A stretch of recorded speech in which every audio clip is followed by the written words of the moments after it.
Ya, kalau saya melihat ini adalah upaya memperpanjang isu yang sebenarnya tidak ada, dijadikan satu komoditas politik untuk mendiskreditkan Panglima TNI.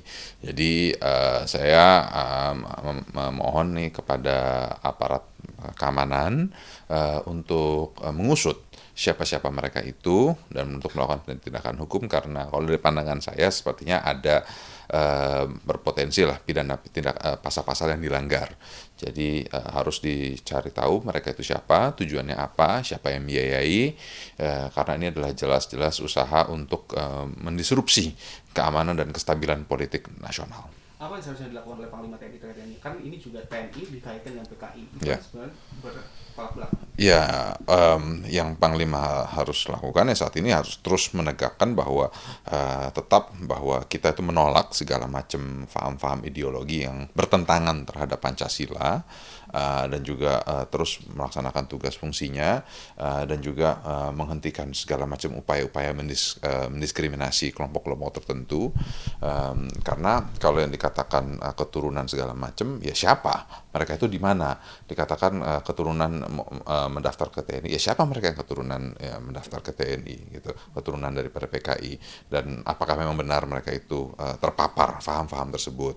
Nah, dengan saya pernah utarakan di beberapa media bahwa dengan teknologi hari ini dan juga dengan ilmu fisiologi, psikologi itu memungkinkan untuk kita mencari tahu apakah seorang itu terpapar terhadap paham-paham yang ada. Karena paham-paham yang bertentangan dengan Pancasila itu bukan hanya komunisme, Leninisme, Marxisme, tapi ada juga paham-paham yang bertentangan terhadap Pancasila yang berpotensi ataupun yang akan memecah belahkan bangsa, dan itu juga yang harus kita tolak.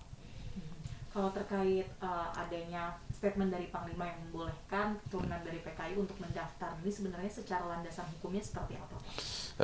Karena yang Panglima utarakan bahwa ketika ditanya keturunan PKI itu dilarang masuk, ya ditanya landasan hukumnya tidak ada. Nah, jadi bukannya apakah ada landasan hukum memperbolehkan, tapi tidak ada landasan hukum yang melarang. Nah, itu yang harus kita pahami dari awal.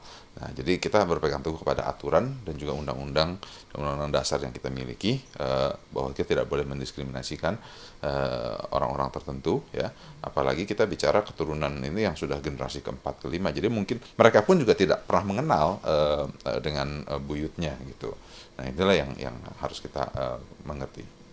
Kemudian ada anggapan bahwa statement Panglima tersebut ini ada kaitannya dengan kontestasi 2024, Ya, artinya dipolitisasi begitu. ya. Dari Komisi 1 sendiri pengawasannya seperti apa, Pak, terkait peran Panglima ini? Ya, Panglima TNI sih kalau pandangan saya pribadi sih berjalan dengan sesuai dengan fungsinya.